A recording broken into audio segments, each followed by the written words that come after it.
안녕하세요. DMT랩스 김온입니다. 오늘 이렇게 좋은 자리에 초대되어 저희 전통미술과 인공지능 만남이란 주제로 강의할 수 있게 되어 대단히 영광이고 기쁩니다.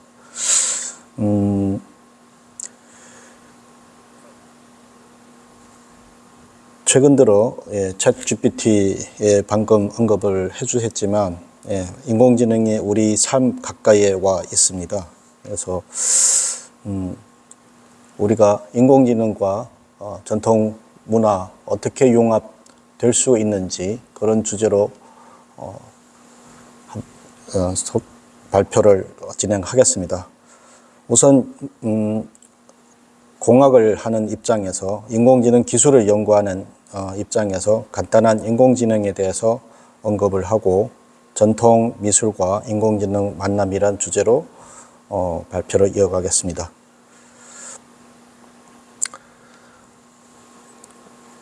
몇 년 전만 해도 저희가 인공지능 하면 이렇게 공상영화, 공상과학 영화를 많이 상기시키게 되었습니다. 특히 휴머노이드 로봇이라든지 이런 것들을 우리가 인공지능이다, 인공지능 시대에 있을 법한 그런 거다, 그렇게 여겨졌는데요. 여기에 대표적으로 저희가 제스처 기반의 컴퓨터라든지 생각을 지배하는 로봇 팔다리, 이거는 아바타 영화이기도 하죠. 그 다음에 꿈을 이용하는 기술, 그런 세 가지를 들 수 있는데요. 이런 세 가지 가운데 지금 현재 인공지능 기술이 사실 제가 보는 관점에서는 한 40에서 50% 정도는 왔지 않을까 그렇게 생각합니다. 우선 제스처 기반의 컴퓨터는 지금 많이 개발되고 많이 기술적으로 어느 정도 성숙이 됐고요. 아바타 같은 경우는 사실 요즘에 검찰 조사에서도 그 질문에 대한 답변 같은 것이 그 진실인지 거짓인지를 판별하는 그런 방법론도 지금 이미 개발되어 활용되고 있고요. 실제로 서울대학교 그 교수님 같은 경우는 자기 생각으로 타이핑까지 하는 그런 도구도 만드는 그런 사례도 있습니다. 그래서 다만 여기서 우리 생각으로 아바타를 움직일 수 있는지 그거는 아직 좀 더 연구가 필요하고요. 그러나 실제 어떤 아바타와 같은 로봇이 어떤 특정인이 흉내를 내는 거는 현재 소리도 흉내낼 수 있고 제스처도 흉내낼 수 있고 그 다음에 이런 기계가 실제 완전히 딴 곳에서 그 원래 자기 주인이 행세를 할 수 있는 그런 시대는 곧 올 것 같습니다. 그리고 세 번째, 저기서 꿈을, 저거는 좀, 남이 꿈 안에 들어가서 그 사람이 꿈에서 그 사람, 그 회사의 정보를 빼앗아오는 그런 스토리인데요. 이거는 지금 현재 생각하면서 약간 끔찍한 부분인데, 요거는 아직 거리가 먼 그런 기술이 아닌가 싶습니다. 인공지능은 오랜 기간 역사를 가지고 있습니다. 50년대부터 70년대까지는 인공지능에 대한 막연한 꿈과 그런 상상으로서 시작했지만 당시에는 여러 가지 컴퓨터 파워나 인공지능 기술 등 한계로 인해서 많은 진전이 이루어지지 못하다가 80년대부터 2010년대에 들어서 기술적인 부분에서 집약적으로 발전을 했습니다. 그래서 머신러닝이라는 개념으로서 인공지능이 알고리즘들이 대량으로 산출되는 그런 시대였습니다. 그런데 이것이 인터넷과 맞물려서 인터넷이 폭발적인 성장과 맞물려서 데이터가 기하급수적으로 나오게 됐습니다. 그러면서 2000년, 2010년 이후에 우리가 컴퓨터 성능에서 굉장히 또 획기적인 또 사건이 있으면서 데이터와 컴퓨팅과 알고리즘이 그전에 축적된 이런 알고리즘 방법론까지 결합이 돼서 인공지능이 어느 날까지 너무나 빠른 성장을 할 수 있었습니다. 그래서 인공지능이 지금 오늘날 가장 큰 혁신을 잡고 이끌어가고 있는데, 그 중에는 컴퓨팅 파워에서 GPU라는 이런 기술이 나오게 됐고, 인터넷이 발전으로 인해서 엄청난 데이터가 산출되었고, 그것을 접근을 할 수 있는 데이터가 많아졌다. 그런 거고, 그 다음에 머신러닝 기술에서 선형 이론이 또 알고리즘에서 굉장히 적인 알고리즘이 나오고 있습니다. 이 세 가지가 맞물려서 우리 어느 날 인공지능이 새로운 시대를 맞이하게 되었습니다. 인공지능은 이런 중요한 이유 중에 저는 꼽으라면, 우리가 이런 인공지능이 우리 가까이 오는 것을 그렇게 마다하면 안 되죠. 우리 그 중요한 이유는 AI가 기존의 제품에 지능을 더하는 부분에 있고요. 사람을 도와서 많은 지식과 그런 반복적인 학습을 통해서 사람들한테 지식을 주고, 그런 지식 속에서 새로운 인사이트를 줍니다. 그 외에도 여러 가지 좋은 점이 있는데요. 데이터를 활용을 극대화를 한다든지, 많은 분석을 해서 사람들한테 준다든지, 그런 여러 가지 사람들이 못하는 부분들을 지금 하나하나 인공지능이 해주고 있는 그런 사례들이 나오고 있습니다. 다만 이런 인공지능에도 여러 가지 도전이 따르고 있는데요. 인공지능이라는 것은 앞에 어떤 신경망이라는 어떤 하나의 구조 안에서 입력된 데이터와 출력된 결과물에 대한 그 가운데 부분이 약간 블랙박스라는 이런 부분이 있습니다. 이 블랙박스 안에서 어떻게 학습이 돼서 어떻게 중간에 이런 결정을 했는지, 이런 분석을 해냈는지, 이런 것들이 약간 블랙박스인 그런 경우가 있습니다. 그래서 이런 거에 대해서 좀 더 사람들이 제어 가능하고 분석이 가능한 그런 부분들이 공학도들이 앞으로 찾아내고 해야 되지 않을까, 그런 부분들이 있습니다. 자, 그러면 전통 미술과 인공지능, 사실 전통 미술에 제가 사실 초점을 맞춘다기보다 전통 문화나 이런 부분에 조금 초점을 맞춰서 브로드하게 인공지능이 전통 문화에까지 지금 영향을 미치고 융합되고 있고, 그런 부분을 간략하게 제가 체험하고 느낀 부분에 대해서 설명을 드리겠습니다. 우선 이거는 요즘에 여러분들이 많이 봤을 법한 부분입니다. 실제로 이거는 인공지능 기술로서는 아주 간단한 기술인데요. 가운데 이미지가 사실 유명한 대표적인 여러분들이 잘 아시는 그런 이미지고요. 그 다음에 왼쪽의 이미지가 어떤 개인이 소장하고 있는 그런 이미지입니다. 그래서 이 두 이미지를 전이 트랜스퍼를 하면 오른쪽의 이미지가 됩니다. 그래서 앞으로 미술에 대한 이런 부분에 대한 것을 오른쪽에 있는 저 그림을 미술품 혹은 작품이라고 할 수 있을까, 그런 거에 대한 아직 논의는 저는 아직 잘 모르겠지만, 이렇게 인공지능이 새로운 그런 미술품을 앞으로는 많이 만들어낼 것 같다, 그렇게 생각됩니다. 2020년 AI 방송사 내부의 청소년 방금 이거는 지금 보이스도 우리가 그 특정인이 보이스를 저렇게 흉내를 낼 수 있는데, 그 흉내냈던 소리입니다.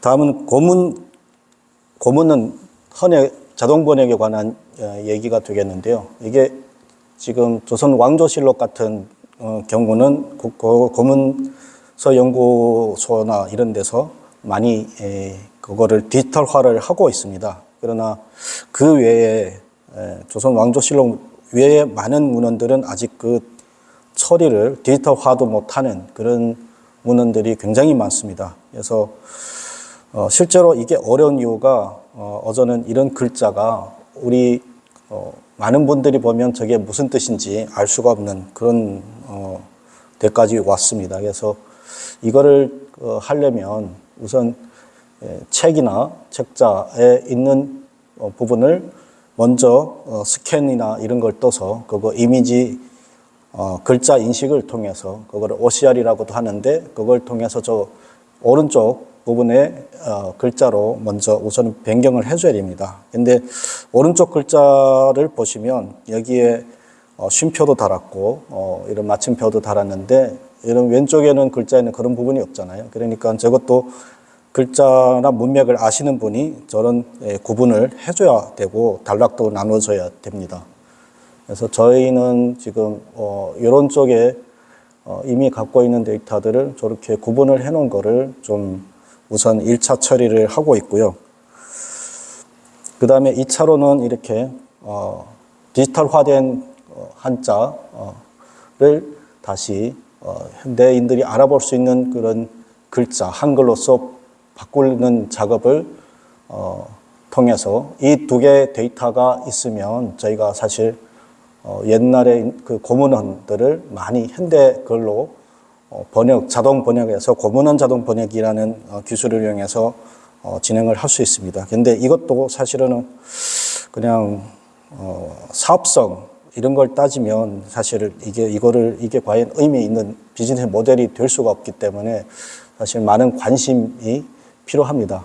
그래서 어려운 부분은 왼쪽에 있는 부분들은 거의 글자 단위고요. 오른쪽에 있는 거를 보시면 여러분들이 한 라인이라고 해도 굉장히 깁니다. 그러니까 옛날에는 글자 단위이지만 지금에서는 단어 단위, 문장 단위이기 때문에 이런 것들이 옛날 글자에 비해서 한 3배에서 4배가 많아집니다. 그러면 이게 자동 번역에서의 그 품질이 굉장히 떨어지거든요.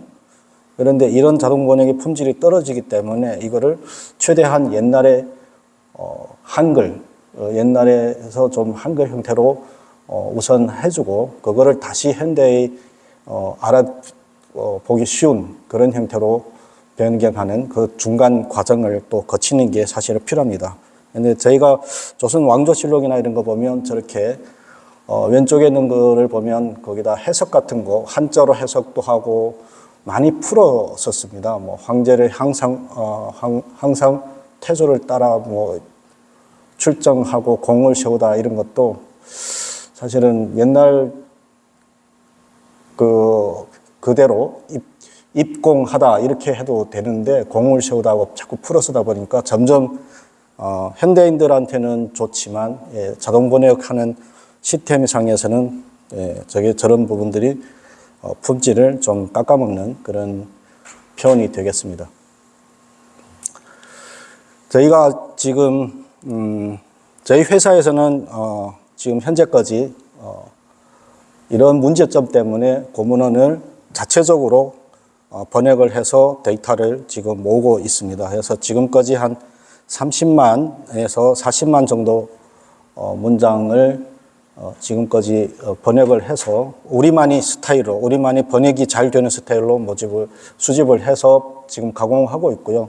그거를 저희가 여유가 되는 선에서 지속적으로 모아서 금년 하반기 정도에는 이 고문원 번역 시스템을 좀 오픈할 예정입니다.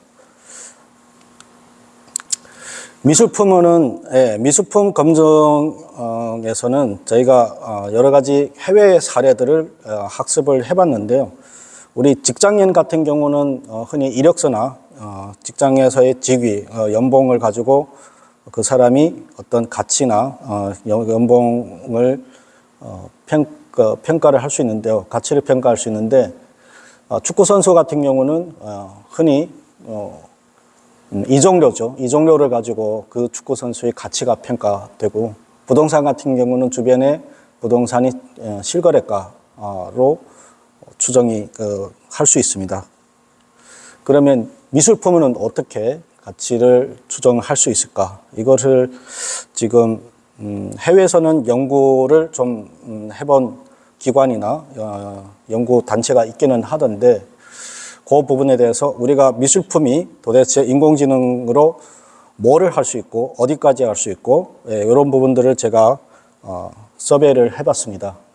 그래 봤더니 지금 현재 한국에서는 이렇게 여러 감정을 하는 미술품 감정하는 절차가 있더라고요. 그래서 감정도를 안내라고 의뢰를 신청하면 감정도 결제한 다음에 전문 감정사가 감정을 하고 그 감정 결과를 어떻게 서로 그런 거 미술품 소유자한테 알려주는 그런 형태로 진행을 하는데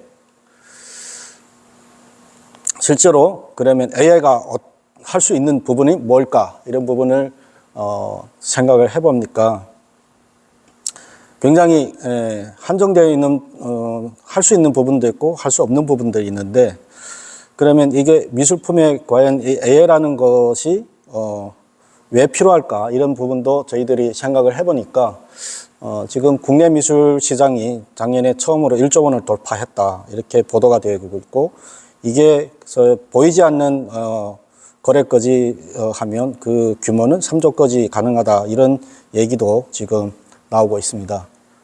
그리고 이 미술품에 관한 평가식 그런 기관 서비스를 하는 기관들을 보면 이렇게 여러 기관들이나 협회가 있는데 실제로 대부분 미술품은 그 감정을 하는 기간이 한 달에서 6개월까지 가능하다고 합니다. 그러니까 감정하는데 굉장히 시간도 꽤 걸리고 그 다음에 감정은 대부분은 미술품 감정 평가 자격을 갖춘 평가사가 감정을 업무를 수행을 한다 이렇게 되어 있습니다.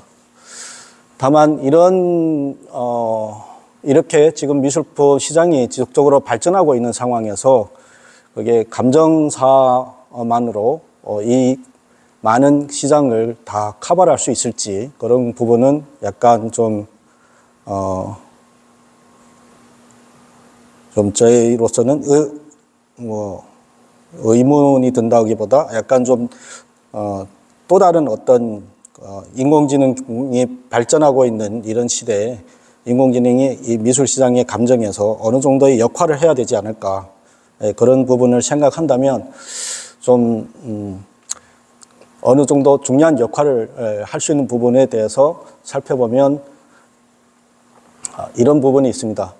미술 시장의 성장에 따라서 점점 미술 가치 평가의 중요성이 향상되고 그다음에 해외 미술품 거래량이 증가를 하기 때문에 부족한 감정 평가 채널 이런 것들이 대두되고 있습니다. 그리고 업무나 이런 것들이 굉장히 감정사들에 의해 집중이 되다 보니까 그런 것이 좀 더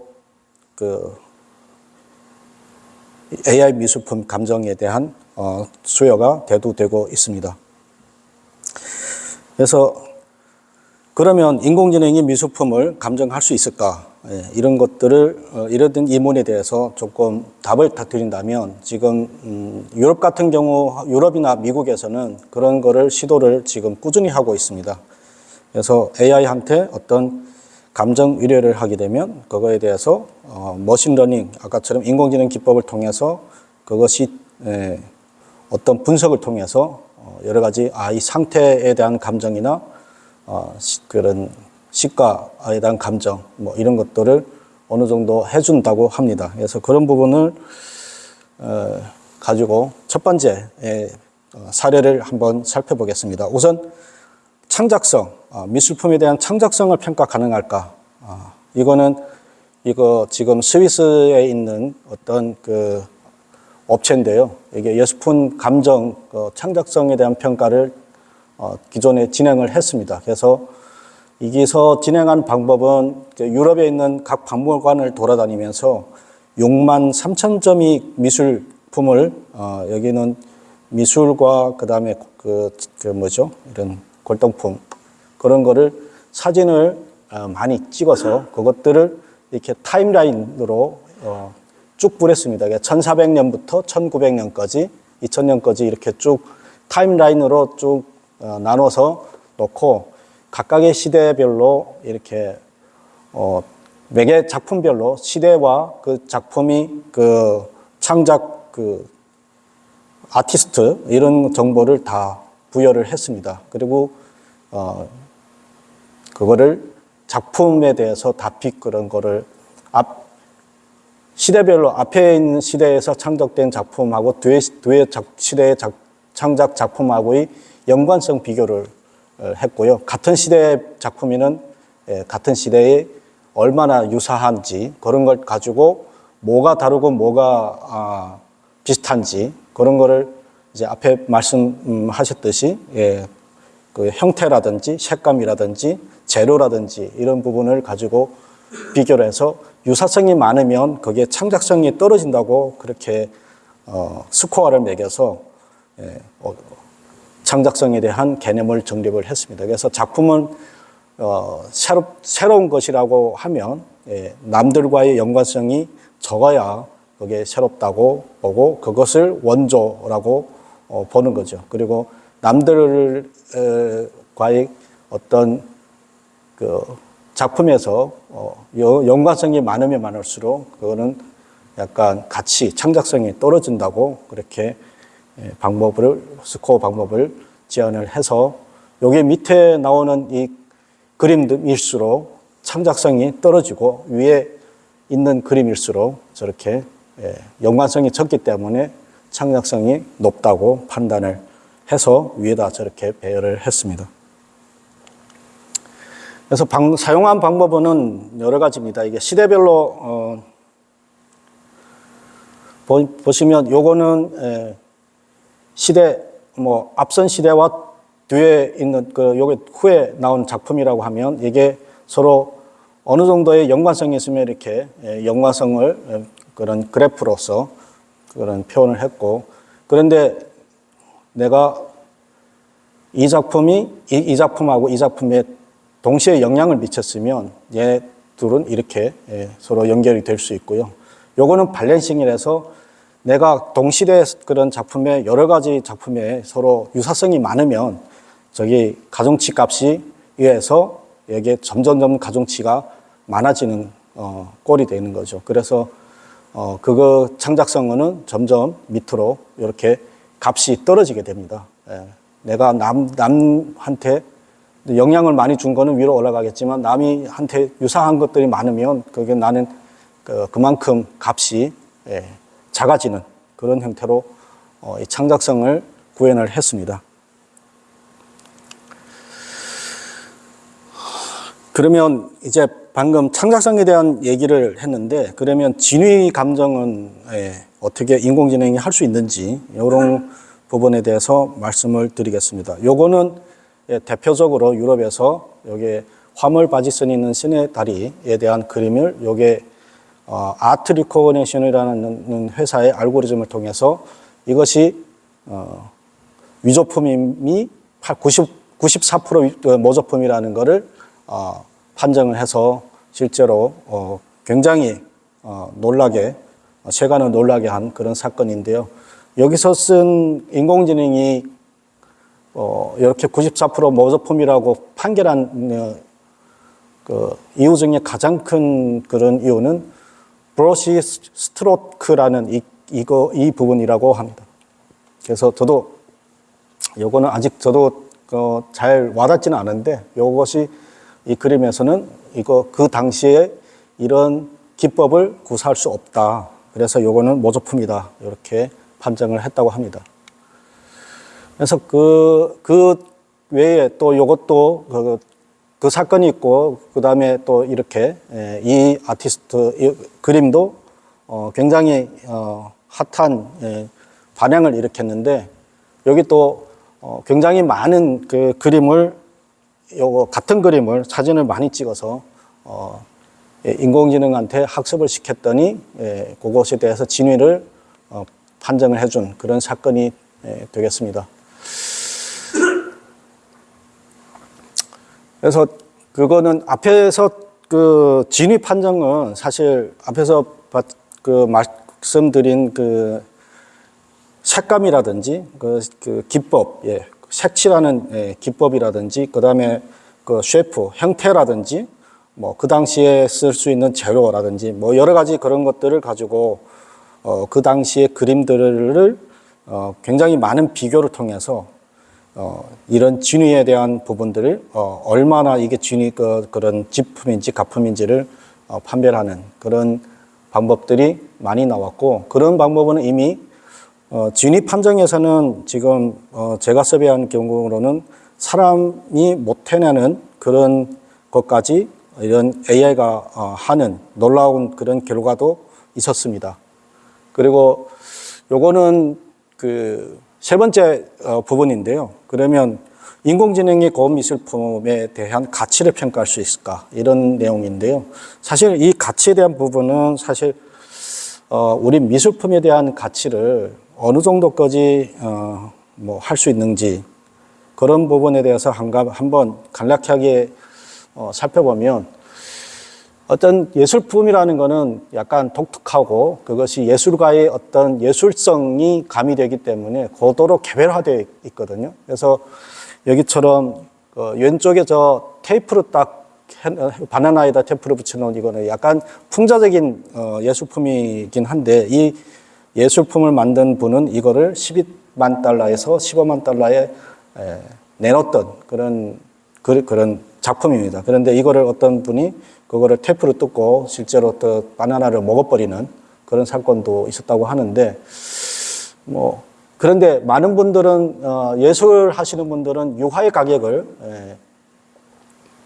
덕터 테이프 바나나와 비교하는 행위는 사과를 오렌지와 비교하는 것 같다, 그보다 더 나쁘다, 이렇게 얘기를 하시는 분들이 있습니다. 그러나 이런 것이 이미 12만 달러에 팔린다. 이것도 하나의 놀라운 사실이고요. 그 다음에 예술품 가치를 평가하면서 이렇게 개인적인 예술이 성향에 따라서 그게 가치가 매겨지다 보니까 그것을 가치를 과연 정확하게 매길 수 있는지, 그런 것이 하나의 그런 의문이, 사람마다 어떤 분은 그거를 예술성을 인정해주고 어떤 분은 그거를 예술로 받아들이는 게 아니라 저거 바나나, 먹는 바나나로만 받아들이니까 그게 너무 그 가치에 대한 기준이 너무 다이버스하다, 이렇게 볼 수 있고요. 두 번째는 예술 작품이라는 거는 시간이 지날수록 그 가치가 더 인정받는 그런 경우가 많죠.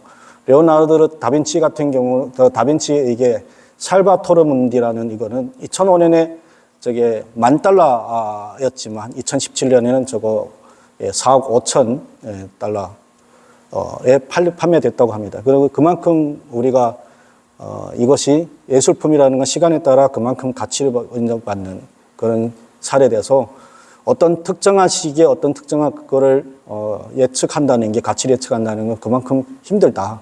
그리고 저기 밑에 이것도 풍자 하나의 그림이긴 한데, 예술품이긴 한데, 이거는 이탈리아 예술가의 작품으로서 저것도 600만 달러에 저렇게 팔렸다고 그렇게 하는데, 저거는 18K 황금으로 만든 저런 병기입니다. 그런데 저거를 일반 사람들을 보면 그냥 황금 병기다로 볼 수 있겠지만, 예술 작가는 저거를 이름을 아메리카라고 달았더라고요.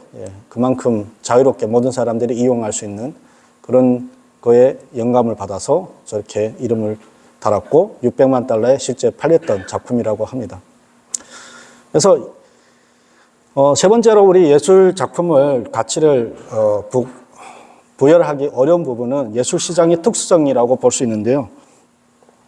예술 시장은 아주 작은 시장이고 부유한 사람들만이 예술 작품에 대한 투자를 할 수 있는 여력이 있잖아요. 그리고 여러 가지 수요와 그 공급이 예측이 어려운, 예술 아티스트까지도 그런 예측을 어려운 그런 하나의 예술 시장의 특수성을 가지고 있습니다. 그래서 실제로 세계에서 가장 큰 경매 회사인 이런 두 회사의 결과를 보더라도 일반 예술 평가의 정확도, 그러니까 미술품에 대한 감정사에 의뢰해도 그 정확도가 37%에서 41%에 불과하다, 이렇게 얘기를 하고 있습니다. 그래서 그만큼 사람조차도 예술품에 대한 가치를 평가하는 게 어려운데, 과연 AI가 어떻게 할 수 있을까?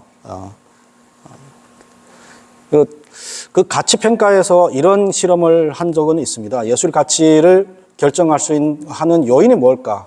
그래서 실제로 그 이미지 인식하는 기술을 이용해서 예술품을 과연 이미지 인식, 인공지능 이미지 인식을 가지고 해봤는데 이거는 실패를 했습니다. 과연 이와 같은 것들이 이미지로 인식해서 이거를 예술품으로 볼 수 있을까? 볼 수 없는 거죠. 이거는 분명히 가치가 있는데 이미지 인식에서는 이거는 다 탈락인 거죠. 그리고 이와 같은 경우 이것도 600만 달러에 팔린 작품이지만 실제로 이미지 인식에서는 이것이 작품성이 없다, 가치가 없다고 판정이 났던 그런 거라고 합니다. 그래서 예술 작품이 가치를 결정하는 시각적 측면, 이거는 아니다. 이거로는 예술품을 가치를 평가할 수 없다. 이런 실험 결과가 있었고요. 그러면 두 번째, 예술가의 명성이 예술품 가치의 예측에 도움이 되냐? 이거는 도움이 된다고 결론이 났습니다. 그래서 예술가의 경력을 매핑해서 높은 명성이 얻은 그런 예술가들은 갤러리에 일찍 접근을 해서 하게 되면 평균 이렇게 1억 19만 3천 정도의 달러의 매출을 평균 거두는 데 비해서 그만큼 경력이나 이런 명성이 낮은 예술가들은 저렇게 순위에 올리지 못하는 그런 예술가가 많다고 합니다. 그래서 예술가의 명성은 분명히 예술 가치에 기여를 한다. 그다음에 그러면 예술 작품에 또 어떤 요소가 그 평가에 도움이 될까? 그거는 이렇게 아티스트가 이 작품을 창작한 연도라든지 아티스트에 관한 정보라든지 그다음에 이 예술품의 그 여러 가지 소개, 그 디스크립션 이런 것들은 분명히 많은 도움이 된다고 합니다.